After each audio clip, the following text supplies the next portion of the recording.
Hay verdades que los cristianos reconocemos, y una de esas verdades que reconocemos es que todos somos pecadores. ¿Quién no dice eso siempre? Es que todos somos pecadores. Ahora, la declaración de esto, que es cierto, no significa que es una licencia para pecar. Es una condición de esta naturaleza caída, pero no una licencia para que hagamos lo que queremos hacer, cuando queremos hacer, con quien queremos hacer. También hablamos de pecados, y hay personas que dicen un pecado grande, un pecado pequeño, pero la mayoría de nosotros, al menos los que aquí conozco, ya declaran que pecado es pecado, que no es el tamaño, no es el gran pecado o el pequeño pecado, sino el pecado. Pero hay cosas que no queremos mostrar.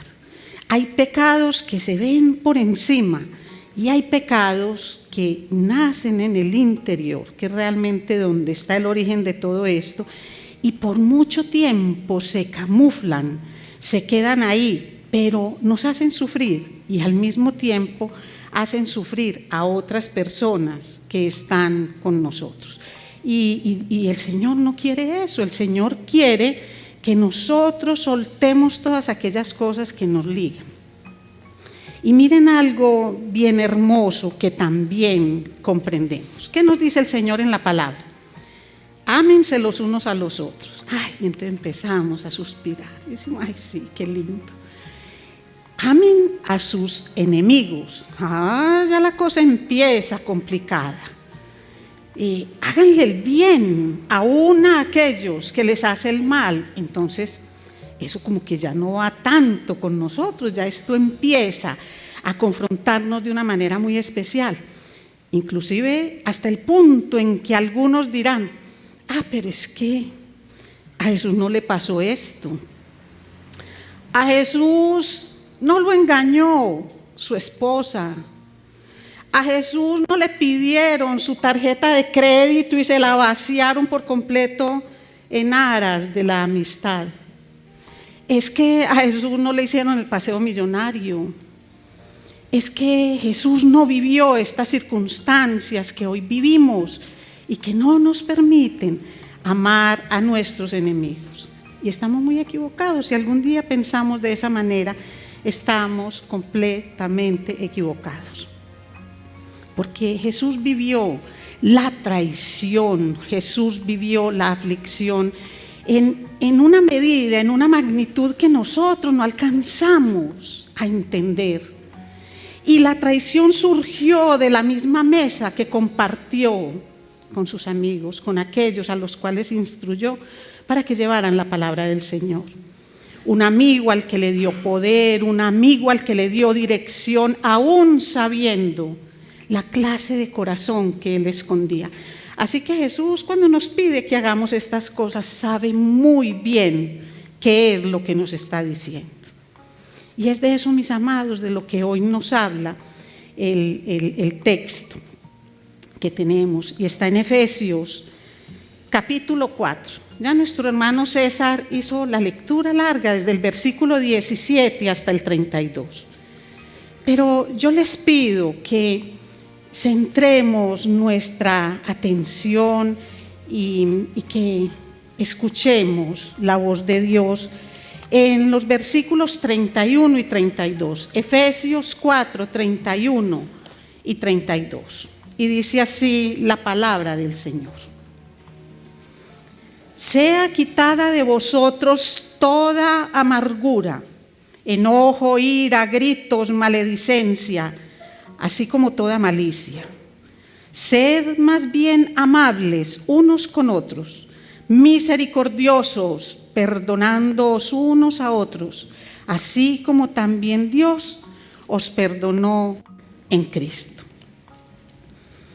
Y les pido que de corazón me acompañen con la petición que le voy a hacer al Señor, porque yo sé que la palabra que hoy se va a predicar es como cuando se levanta la enjalma que hay sobre un animalito que está herido. y levantar enjalmas duele. Pisar callos es muy doloroso. Y les pido que me acompañen en oración, Señor, y yo te clamo, para que en este mensaje sea escuchada tu voz. No es un mensaje de esta sierva tuya para ninguna persona en especial. Porque, Señor, entendí que estabas pisándome los callos y levantando mis propias enjalmas. Porque me estabas hablando, Señor, de una manera muy especial. Y yo te clamo, Padre amado, para que todas las personas que hoy están aquí presentes y las que luego puedan escuchar este mensaje, encuentren el amor con el cual fue inspirada la palabra. Que no se escuche como una queja, que no se escuche como un reclamo, mucho menos como un regaño. Y te he clamado, Señor, para que me des la suavidad que las almas necesitadas necesitan para escuchar este mensaje. Pero que no se pierda la contundencia de tu palabra, ni el propósito, ni la razón por la cual la inspiraste. Te lo pido, Señor, desde lo más profundo de mi corazón, en el nombre poderoso de Cristo Jesús. Amén. ¿Y por qué, mis amados, toda esta reiteración a escuchar la voz de Dios? Porque es que hay pecados que tratamos de justificar. Inclusive, pues, casi todos los pecados se tratan de ocultar, pero este en especial tratamos de justificarlo de una manera especial. Y ese pecado es la amargura. Así que tomemos las armas de Dios. Vamos a tomarlas todas y combatamos la amargura. Esa es la invitación de hoy. A que todos combatamos la amargura. Pero para yo combatirla primero la tengo que definir, tengo que entender como el contexto en el cual fue inspirada. Y miren, la amargura como está en el Nuevo Testamento, ustedes saben que el Nuevo Testamento fue escrito originalmente en griego, viene de una palabra que significa punzar, como enterrar un chuzo. Y significa que es algo pesado que se entierra, que chuza en lo más profundo del corazón. Y es que cuando hablamos de la amargura, hablamos de un sentimiento duradero de frustración, de dolor, de tristeza, inclusive de miedo, que ha tenido un origen especial casi siempre. Y es que la persona ha sufrido una desilusión, una injusticia, ha sido víctima de algo que le ha pasado y se queda en esa condición. Por eso este tema de la amargura es cuando la persona permanece en ese estado por un tiempo.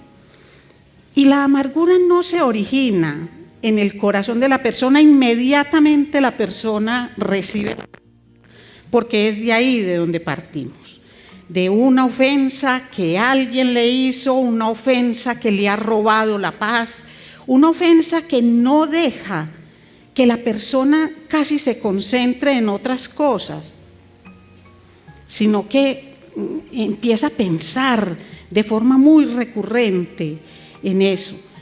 Entonces, esa amargura no se da inmediatamente, me ofenden, sino que se da en el proceso, en la reacción que yo tengo con la ofensa que me han hecho. Y es que la persona que tiene amargura en su corazón toma la ofensa que le hicieron y la guarda en el lugar más especial que tiene, que es su corazoncito, y la atesora. No la suelta, no la entrega, por más que le siga doliendo. Entonces, por eso ¿Por qué se dice que es un pecado? Lo primero es que es muy difícil de reconocerlo como pecado, pero es un pecado, porque es que vamos a ver cómo la amargura no viene solita, sino que la amargura tiene una serie de actitudes y de condiciones que acompañan al amargado por todo el tiempo que esa amargura esté en su corazón. Y no solamente afecta al amargado, sino que afecta a su entorno, de una u otra manera.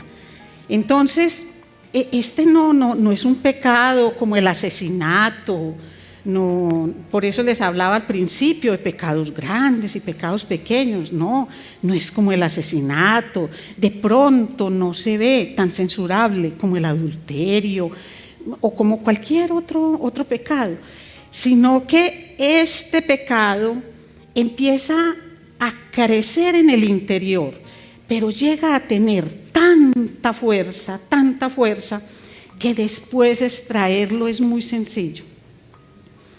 Por eso se tiene que mirar inmediatamente las ofensas empiecen a pasar, porque si pasa un tiempo intentando dar manejos inapropiados a ese sentimiento que yo tengo, pues se va a albergar esa raíz dentro del corazón y sacarla va a ser más complejo. Yo creo que todos hemos visto árboles que se ven muy hermosos, pero que tienen unas raíces que por estar plantados en el sitio donde están plantados empiezan a dañan pavimento, dañan las aceras y van brotando. Entonces, si solamente le cortan un pedacito, la raíz vuelve a germinar. Si se quiere hacer algo especial con esto, se tiene que extraer la raíz en su totalidad, y si no es sino cuestión de tiempo para que empiece a crecer y nuevamente vuelva a generar ese daño. De esa misma manera es la amargura. Y hablábamos de las actitudes que acompañan la amargura, y son las actitudes que nos dice Pablo ahí en Efesios que debemos dejar. ¿Y cuáles son? Enojo, ira, gritos, maledicencia, así como toda malicia. Aquí la manera como está la malicia no es el doble sentido, sino la forma como yo maquino alrededor de la amargura. A quien busco decirle las cosas, cómo las digo, qué le hago, si me voy a vengar, no me voy a vengar. Ese es en ese sentido, como de estrategia. Entonces, todo esto es lo que el Señor pide que sea quitado de nosotros. Y es que hay otras cosas que acompañan la amargura, y ustedes van a empezar a identificar de pronto a alguien, pero tratemos de identificarnos a nosotros mismos en alguna circunstancia de esta, porque hay algo. Podemos pensar, inclusive decir, no, es que yo soy creyente, llevo tantos años, he estudiado, hago esto, predico, funciono, le ayudo a la gente, muchas cosas, pero es que sentir lo que se siente frente a una ofensa no es exclusivo del no creyente. Es algo que a nosotros nos toca directamente y es algo con lo que batallamos en un momento o en muchos momentos de nuestra vida. Entonces, la persona que tiene esa amargura, mire lo que va desarrollando. Empieza a desarrollar una autocompasión. Le afloran muy fácil los sentimientos heridos. Recordemos que estamos hablando de una persona que ha sufrido una ofensa que otro le hizo, pero que el sentirse amargado constituye pecado para el que lo siente, que es lo que vamos a desarrollar hoy. Son personas que tienen como un enojo especial sobre determinado tema que fue el causante de la ofensa que le hicieron, tienen resentimiento, muestran rencor, albergan deseos de venganza, también de envidia, inclusive de algo que nos fastidia cuando hablamos de eso y es la murmuración. y el chisme, las personas se vuelven paranoicas y empiezan a sentir que son como víctimas de una maquinación o algo. Y todo esto porque es que la amargura es el resultado de un sentimiento muy profundo, mucho está en el fondo de su corazón y hace que la persona siempre sea una víctima. Entonces, si yo soy una víctima, ¿qué es lo que me pasa? Que considero que la ofensa es culpa del otro, lo cual, vuelvo a repetir, es cierto en la mayoría de los casos. El otro me la hizo. Y la persona piensa que tiene derecho a conservar ese enojo, que tiene derecho a sentir lo que siente hasta que la otra persona le pida perdón de la manera que lo quiere escuchar, se arrepienta, enmiende la obra, es decir, hasta que se merezca que yo ya no sé por él lo que estoy sintiendo. Pero cuando la persona se siente víctima, la persona no siente que está pecando. La persona dice, no, pero es que un momentico, ¿cómo me viene a decir? Yo con este dolor que tengo en el corazón y me viene ahorita a decir que lo que yo estoy sintiendo es pecaminoso.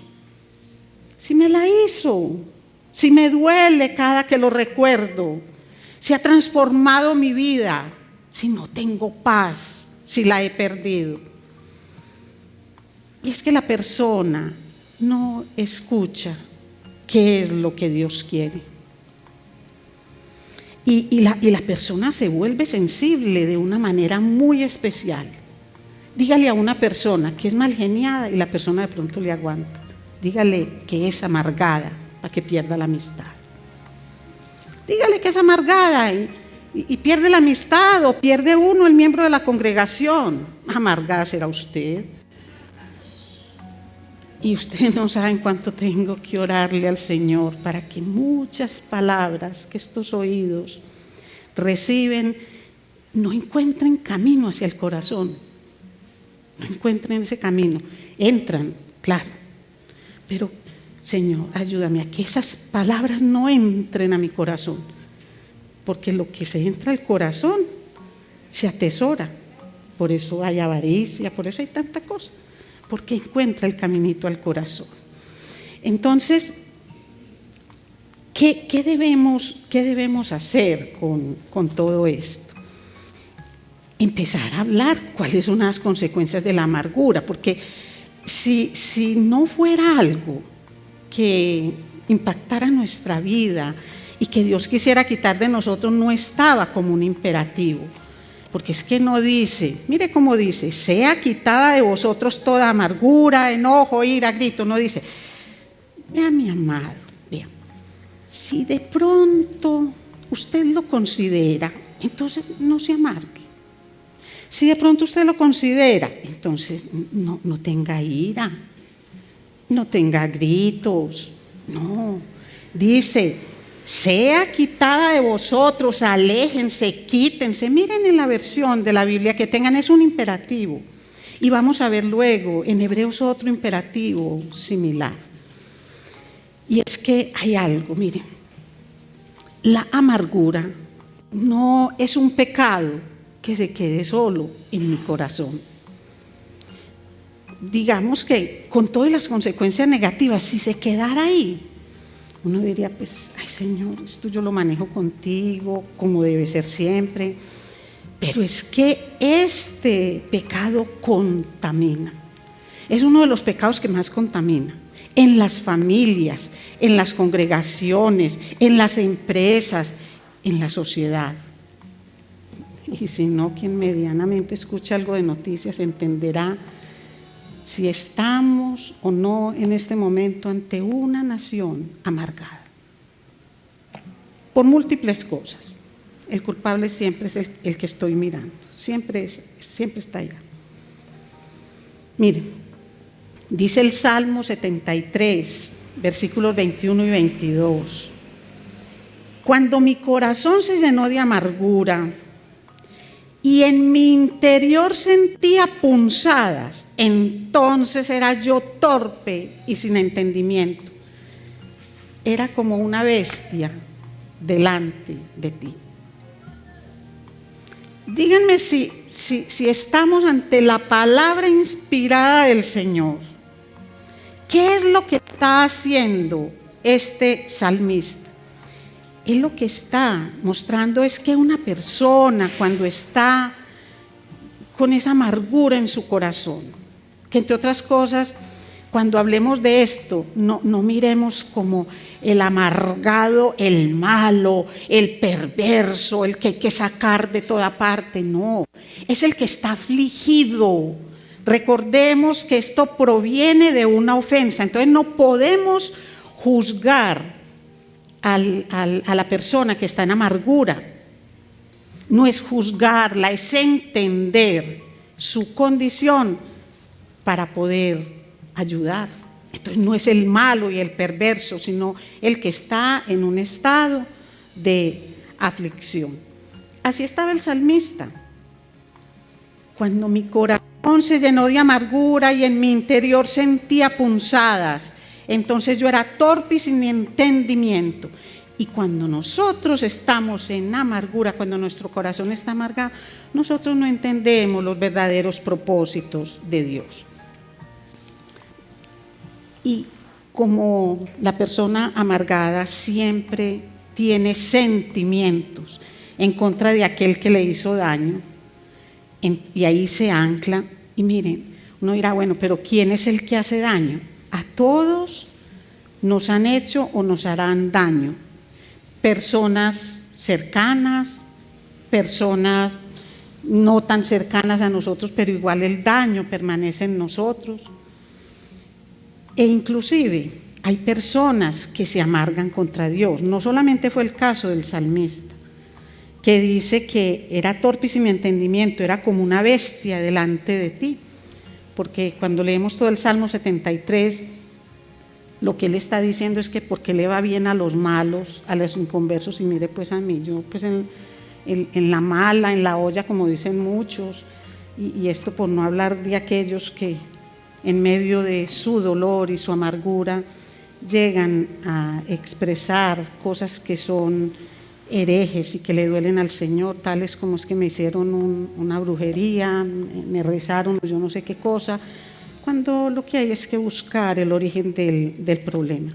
Miren una persona que estaba resentidita con el Señor, para que vamos viendo. En el primer capítulo de Ruth, dice Noemí, le dice a sus nueras, no me llaméis Noemí, llamadme Mara, porque el trato del Todopoderoso me ha llenado de amargura. Llena me fui, pero vacía me ha hecho volver el Señor. ¿Por qué me llamáis Noemí, ya que el Señor ha dado testimonio contra mí y el Todopoderoso me ha afligido? Donde dice que el Señor les mostró el mapa y les dijo, vea, váyase. No. Decisiones que tomó la familia. Se fue con una familia, en ese sitio perdió la familia, no es un castigo de Dios. Pero la dama, ¿qué es lo que está diciendo? Que ya ella, su nombre no es dulzura, sino que ahora es amarga. Porque Dios le ha causado esa amargura. Entonces, ¿cuántas veces no identificamos a Dios como el causante de esa amargura? Mire, el espíritu amargo tiene una consecuencia muy grande y es que contamina a otros. Hebreos 12:15.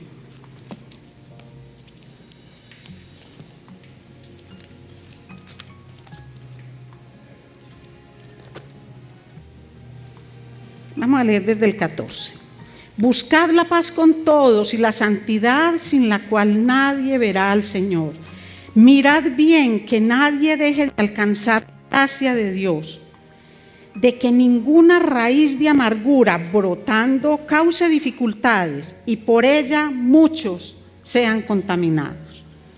Es decir, abran el ojo, es lo que él está diciendo. abran el ojo. Y no está diciendo que se van a condenar.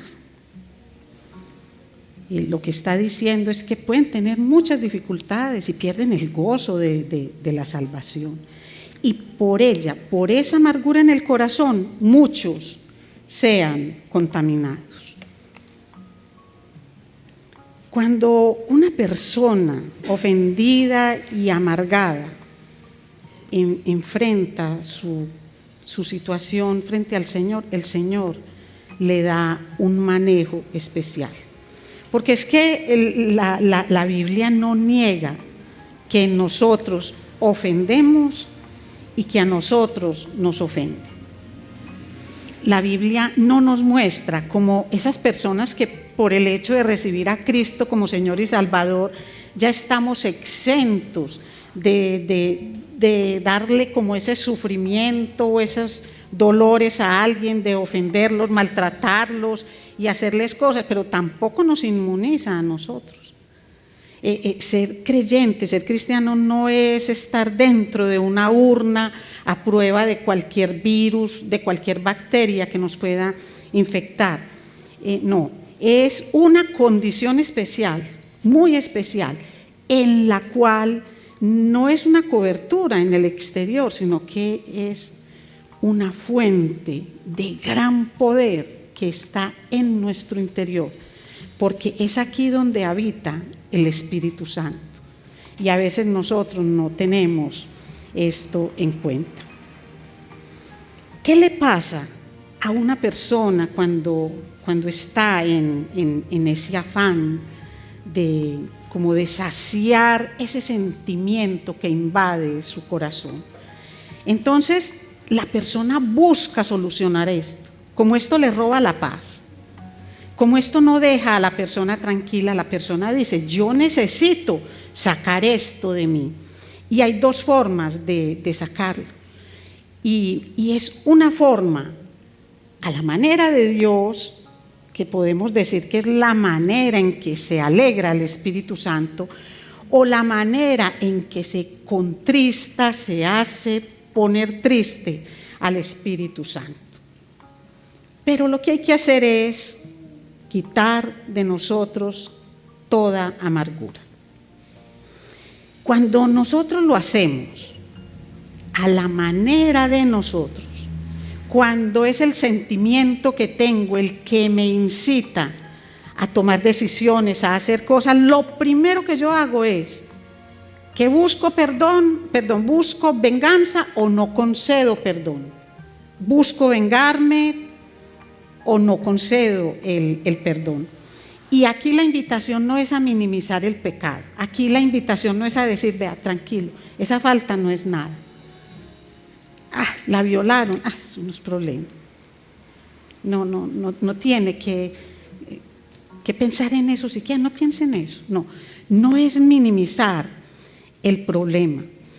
No es decir que la otra persona no le hizo daño, porque es que no es ocultar el problema, es decirle a la persona que permita que la gracia de Dios entre a su corazón para que sea Dios mismo el que le dé el consuelo.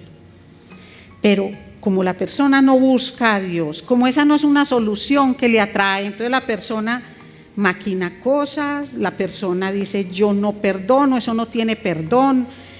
¿Saben? Inclusive a veces que dice la persona, no, vea, yo soy humana, Dios dice que perdonemos, Jesús dice perdonen a los que los ofenden, háganle el bien a los que le están haciendo el mal, entonces que Dios lo perdone porque yo no soy capaz. Y no podemos delegar el perdón, nosotros no podemos entregar el perdón, Señor, perdónalo tú, porque yo voy a seguir atesorando ese dolor aquí en mi corazón. De esa manera no funciona. Mire, no funciona tampoco y contrista al Espíritu Santo cuando esperamos que el ofensor haga todo, absolutamente todo, para pedirnos perdón a la manera que nosotros queremos, para cambiar completamente su situación y demostrarnos con buenas obras que puede tratar como de limpiar aquel daño que nos hizo. Quien así piensa está condenado a tener amarguras muy profundas en el corazón, sobre todo cuando quien le hizo el daño ya está muerto.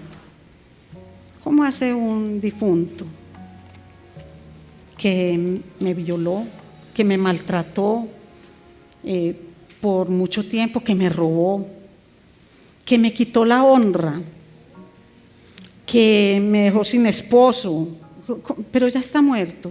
¿Cómo hace para pedirme perdón y para restituir las cosas malas que hizo? No. Ahí es donde nosotros necesitamos acudir al Señor y perdonar a esa persona, aunque esté fallecida. Yo no estoy hablando de hacerles ni novenas, ni misas, ni nada. Es algo que en oración, con Dios como mi testigo, yo hago para esa persona. Porque es que cuando yo le concedo el perdón de verdad, yo libero de una forma especial esas cadenas que atan el dolor a mi corazón. Y eso es lo que tiene uno que hacer. Uno lo que tiene que hacer es sacar a esas personas de la cárcel del corazón, porque nos ofenden en el pasado. Pero si nosotros no tenemos un perdón efectivo, ¿qué es lo que pasa hoy? Yo entro a la persona aquí, a mi corazón. 1 año, 3 días, 4 horas que me hizo tal cosa. 2 años, 5 meses que me hizo esto. Estaba vestido de esta forma, me dijo así, me hizo aquello, me quitó aquello, me miró así, todo. ¿Qué empiezo a hacer en mi corazón? Empiezo a llenarlo de unos barrotes y no dejo salir. Me hizo daño en el pasado, pero me hace daño hoy y me hará daño mañana. La única manera de darle solución a una ofensa del pasado es perdonando. Pero no de labios para afuera. Es que decir, sí, yo perdono. No, el perdón verdadero, ese que agrada al Señor, ese que manda el Señor, ese que nos muestra cómo se combate la amargura, es un perdón que no implica olvidar, porque quien esté esperando a olvidar la ofensa para perdonar, va a seguir sufriendo. Va a sufrir, no sé por cuánto tiempo, por tanto tiempo como dure el recuerdo, y ustedes saben que el recuerdo va y viene. El perdón verdadero, sabemos que lo hemos concedido cuando recordamos sin dolor. Cuando recuerdo todo lo que la persona hizo, quisiera no recordarlo, pero de pronto un hecho similar, una persona que me habla, veo a alguien, vuelvo a sentir la necesidad de la plática que me robaron, en fin, tantas cosas que disparan el recuerdo, pero ya no me duele. Por eso les decía ahorita que la amargura no se da en el mismo momento en que me hacen la ofensa, es posterior, es la actitud que yo tomo con respecto a esa ofensa y se vuelve prolongada en el tiempo. Entonces, una manera de nosotros combatir esa amargura es perdonando, es reconociendo que es un pecado y que no solamente es un pecado es contra nosotros mismos porque nos estamos dañando, contra otros porque los contaminamos y contra Dios porque no creemos en su palabra y porque albergamos una serie de sentimientos negativos diciendo que tenemos todo el derecho a hacerlo. Es que yo lo odio porque a usted no le hizo lo que a mí me hizo. Es que yo no lo perdono. Es que cada que recuerdo eso me hierve la sangre. ¿Cómo no me va a hervir? Sí. Entonces, en la medida en que sigamos como víctimas, seguiremos justificando ese pecado y seguiremos sufriendo. Y lo que el Señor dice es muy claro, ahí en el texto que leímos en un principio, cuando dice que dejemos esa amargura, enojo, gritos, maledicencia, así como toda malicia. Y dice, sean más bien amables unos con otros, misericordiosos, perdonándoos unos a otros, así como también Dios os perdonó en Cristo. Entonces, esto no es solamente algo que escribió Pablo, porque sí, sino que es la inspiración de Dios a un siervo suyo, para que hoy a todos nos llegue el mensaje, para que dejemos de sufrir con este tipo de cosas y para que entreguemos a Él todas nuestras circunstancias y Él nos ayudará con eso. Entonces, hay algo, mis amados. Si nosotros entendemos todos los daños que causa la amargura, y eso que no hemos pasado por los daños físicos, no hemos pasado por todo lo que son los aportes científicos a los efectos nocivos de la amargura en la salud de la persona, en su salud física y en su salud mental, emocional y relacional. De eso no hemos hablado y podríamos decir, es que Pablo no tenía esos estudios, entonces no los traigamos hoy, pero todos ustedes lo conocen, porque es de lo que la ciencia nos habla. Que estemos más tranquilos, que perdonemos. Y ¿saben algo? Cuando de las poquiticas cosas que la ciencia y la teología se unen, es en cuanto a la manera de combatir la amargura. Busquen el psicólogo que quieran, y me perdona Maricruz, y si de pronto aquí, no está aquí, bueno, que me perdonará cuando escuche el mensaje, porque estoy en su área. Pero uno escucha a los psicólogos y uno escucha a todas las personas que trabajan en todo esto de tener armonía en el cuerpo, y todos, absolutamente todos, coinciden en lo mismo. La manera de limpiar el corazón de toda amargura es perdonando. Nos ponemos de acuerdo. Ciencia y teología al servicio del ser humano.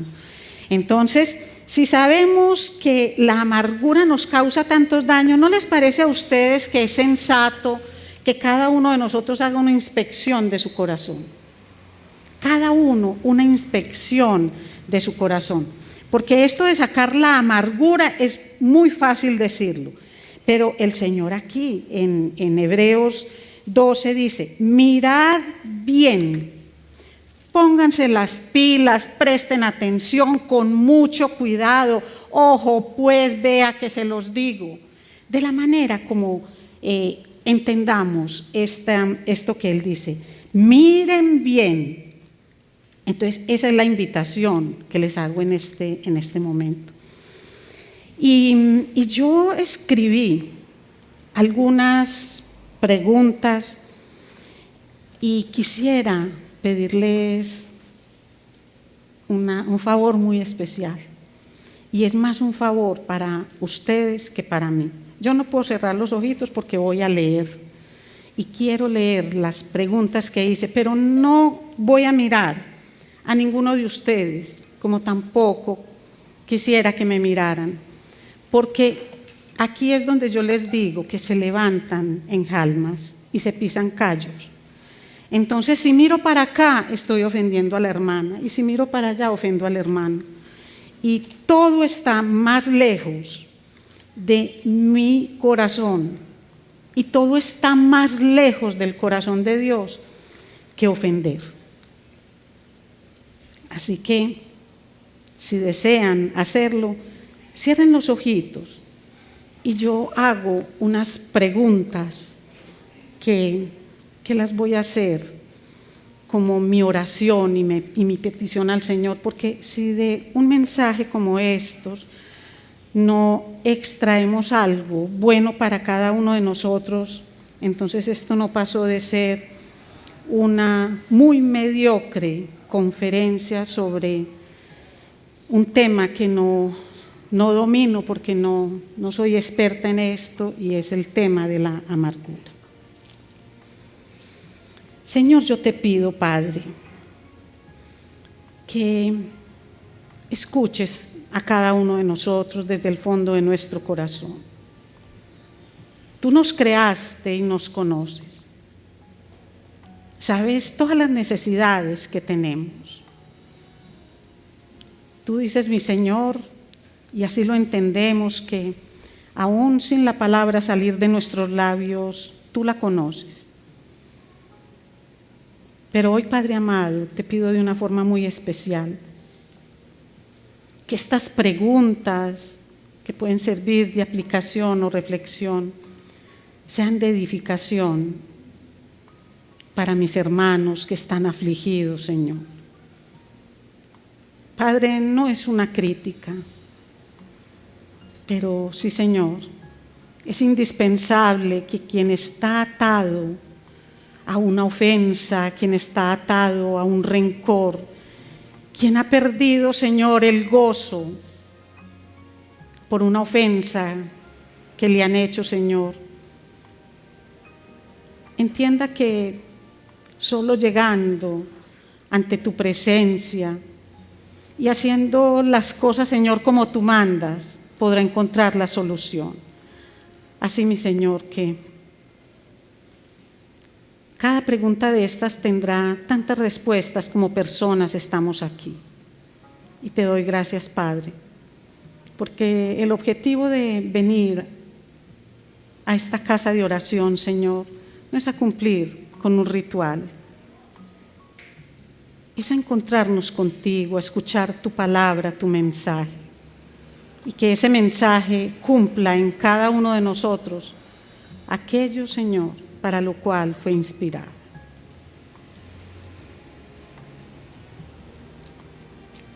La amargura tiene una memoria de elefante y recuerda hasta los detalles más oscuros de cualquier incidente.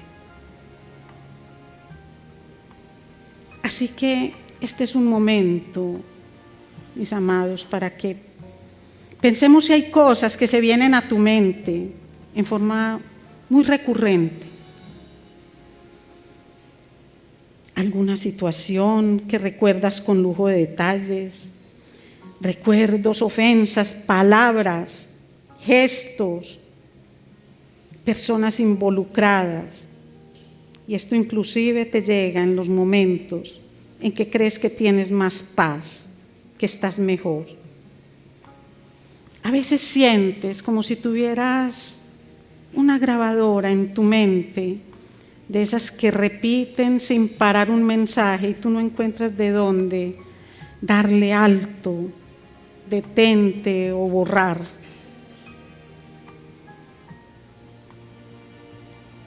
Porque cuando una situación de estas es recurrente, en tu corazón está creciendo la raíz de la amargura. O cuando recuerdas una ofensa, sientes deseos de hacerle mal a esa persona que te dañó. O si la palabra de Dios te llega y te redarguye, no maquinas nada malo contra la persona, pero sientes un fresquito, sientes una especie de alegría cuando sabes que a esa persona en algo no le está yendo bien. Eso, mis amados, es una evidencia de una raíz de amargura que está brotando en tu corazón. O tienes explosiones desmedidas ante incidentes muy pequeños, en tu casa, con las personas que más amas. Y levantas la voz, surgen palabras destructivas de tus labios, te enojas, levantas la mano, agredes, insultas y quieres destruir, como si destaparas la boca de un gran volcán que con su lava destruye todo lo que se atraviesa en su camino. Estas son las manifestaciones de una raíz de amargura que hay en tu corazón. O cuando lees la Biblia y encuentras tantos versículos para aplicarle a esa persona que te ha ofendido de alguna manera, o que no vive como tú quisieras que viva, encuentras siempre la manera de aplicarlo, siempre para otros, no tanto para ti. Ahí lo que estás mostrando es que esa raíz de amargura está opacando tu discernimiento y que todo lo estás viendo bajo la lupa de tu dolor, de tu amargura, del peso de esa ofensa que te hicieron.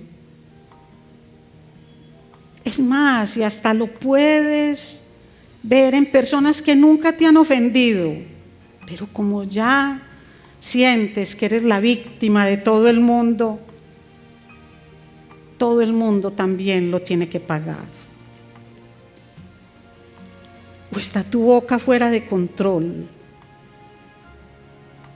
Recuerda que hay una conexión directa entre las palabras que salen de tu boca y lo que guardas en tu corazón.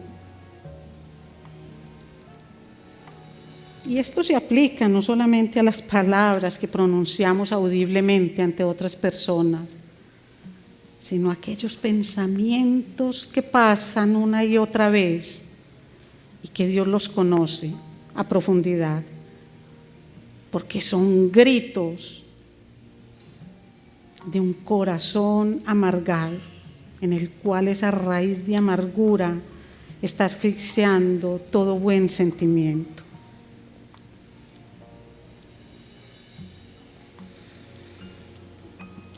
Y si preguntamos por tus relaciones,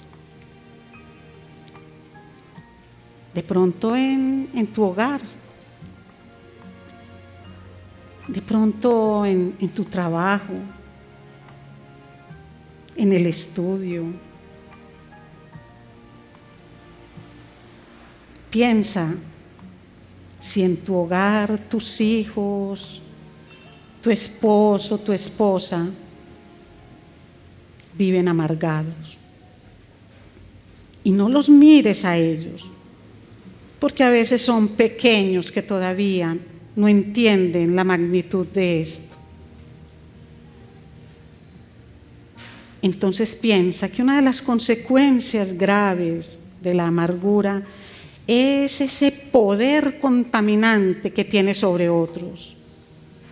Porque cuando riegas tu veneno, lo esparces de una manera difícil de controlar sobre otras personas.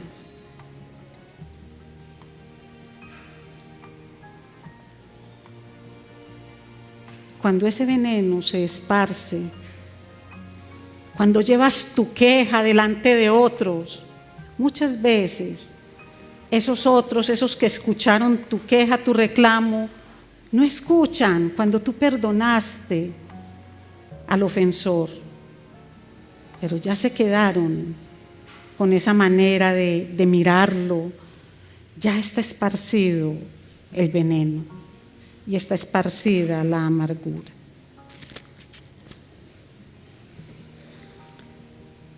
Y la iglesia no es un sitio exento de esto. ¿Piensas que en tu iglesia hay mucha gente amargada? Mucha gente. Pero dices, ellos son amargados, malhumorados, exasperados. Yo no. Ellos necesitan la palabra. Yo ya la sé. Yo vivo bien. Padre, y muchas otras evidencias podríamos tener. Y yo te pido, mi amado Señor, que nos permitas en el resto del día o en el tiempecito que dure la recordación de este mensaje, nos permitas pensar si hay en nosotros alguna raíz de amargura. Porque dice tu palabra que el corazón de cada uno conoce su propia amargura. Y eso es un regalo que tú nos das, que nos permites hacer autoevaluaciones, pero nos ofreces siempre tu ayuda. Padre, y gracias. Gracias porque cuando no encontramos un referente humano para manejar la amargura, te miramos a ti, miramos la cruz, mi Señor. Y te vemos ahí entregando tu vida por el pecado de cada uno de nosotros, sin amargura, sin resentimiento. Gracias infinitas, mi Señor, por tu palabra. Permite, Señor, que podamos darle vida y transformar todas estas cosas que nos dañan. Lo que hagas tú con el ofensor, Señor, hace parte de tu providencia, de tu divina voluntad. Pero para nosotros tienes una voluntad manifiesta en tu palabra, y es que alejemos de nosotros toda amargura que nos puede quitar la paz, que nos puede quitar ese gozo de la salvación. Gracias infinitas te damos, mi Señor, en el nombre poderoso de Cristo Jesús. Amén.